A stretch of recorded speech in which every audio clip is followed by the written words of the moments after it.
Assalamualaikum warahmatullahi wabarakatuh. Kami dari kelompok 3 ingin mempresentasikan mengenai evaluating critical writing. Jadi pada chapter atau pada bab 11 ini dibahas hal-hal mengenai critical writing atau bagaimana cara seseorang untuk mengkritisi sebuah hasil teks atau esai. Yang pertama itu ada introduction atau pengenalan dari critical writing itu sendiri.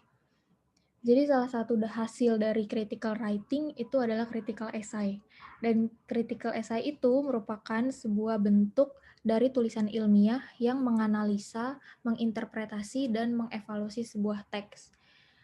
Dan di sini output pembelajarannya itu pembaca diharapkan mampu membandingkan hasil dari dua critical essay. Selanjutnya, pembaca juga diharapkan mampu mengidentifikasi karakteristik dari critical essay yang baik dan benar. Dan yang terakhir, pembaca diharapkan mampu menggunakan dan memanfaatkan format dari struktur critical essay yang benar. Format-format dan struktur penulisan dalam hal ini yaitu berupa kolom evaluasi dan kolom komentar yang nanti mungkin akan dijelaskan lebih lanjut.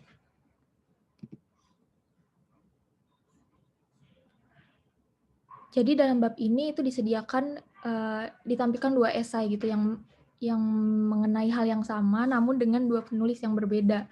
Dalam poin atau inti esai yang pertama ini penulis membicarakan mengenai musik yang didownload secara ilegal dari internet.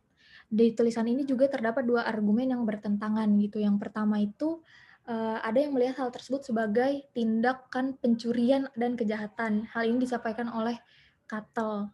Dan yang lainnya itu menganggap hal tersebut itu sebenarnya bukan suatu kesalahan yang berarti gitu.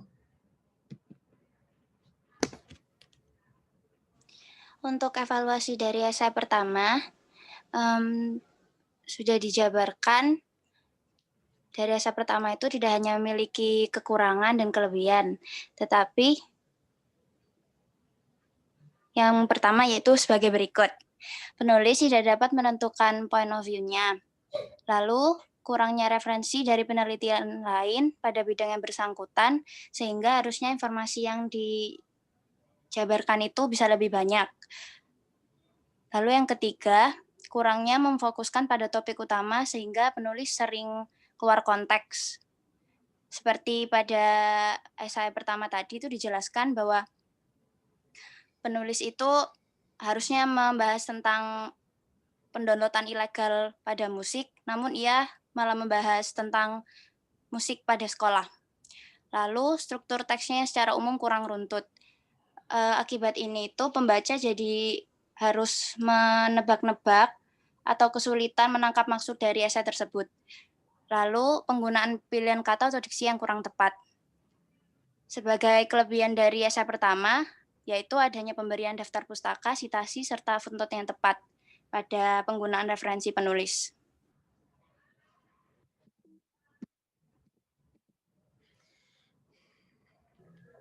Selanjutnya ada esai 2.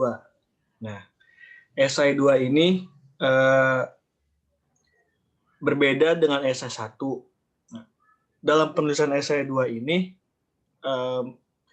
membahas tentang etis yang masih dianggap dilema oleh argumen Piaskin. Yang menurutnya adalah masalah etika bukan hanya tentang benar atau salah. Dalam pernyataan harus benar dan salah tersebut harus dianggap sebagai dilema. Nah, di dalam penulisan ini penulis memberikan dua argumen yang berbeda tentang mengunduh musik di internet secara gratis.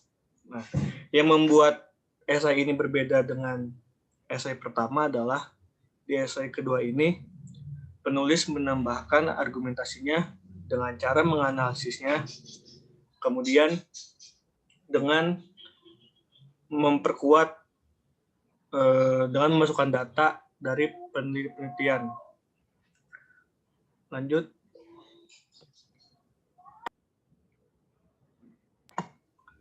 Evaluasi esai 2 ini sangat berbeda dengan evaluasi pada esai pertama. Di evaluasi esai 2 ini, penulis sudah menentukan point of view-nya, yaitu penulis lebih condong lebih condong untuk mendukung bahwa mengunduh musik secara gratis di internet adalah perbuatan yang salah. Kemudian, penulis memberikan referensi penelitian dan bukti. Seperti yang sudah dijelaskan dalam esai 2, referensi yang diberikan lebih banyak. Seperti ada Carla dan Hibbs, kemudian ada Cattell, kemudian ada penelitian oleh Mixim, Moss, dan Plummer. Nah, kemudian peneliti memberikan argumen pribadi dengan menganalisisnya, yaitu pada esai penulis memberikan beberapa argumen yang bertentangan dengan etis yang masih dianggap dilema, dengan memberikan argumen dan bukti-bukti pada argumen yang berlawanan, bahwa argumen yang berlawanan tersebut memiliki kelemahan dan kekurangan. Kemudian penggunaan kata diksi yang tepat. Nah, dari argumennya ini, pemilihan kata yang tepat seperti bagaimanapun juga dan lebih lanjut. Ini berfungsi agar pembaca tidak berhenti pada satu argumen saja dan membuat pembaca berpikir kembali bahwa mengunduh musik dari internet secara gratis adalah perbuatan yang benar-benar salah. Lanjut.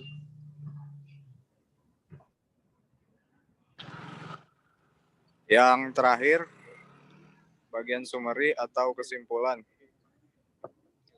Kesimpulan terdapat menjadi 4 poin, yaitu yang poin pertama, mengevaluasi 2 tulisan kritis tentang subjek yang serupa dan membandingkannya dengan evaluasi dan komentar yang telah ditulis sebelumnya. Poin kedua, komentar memberi Anda evaluasi kritis terhadap 2 esai, menggambarkan kelemahan dan kekuatannya. Yang ketiga, evaluasi. Dalam hal ini, berarti membuat kritik terhadap pekerjaan Anda sebagai satu tulisan kritis yang lengkap. Memeriksa bagaimana semua komponen yang berbeda berkontribusi pada kekuatan argumen tertulis. Keempat, pada kesimpulan dan validasi kesimpulan, poin pentingnya adalah setelah membuat analisis kritis yang baik terhadap materi sumber Anda menerapkan pendekatan yang sama kritis pada tulisan Anda sendiri untuk memastikan bahwa Anda telah menyajikan argumen Anda secara terstruktur, logis, dan meyakinkan.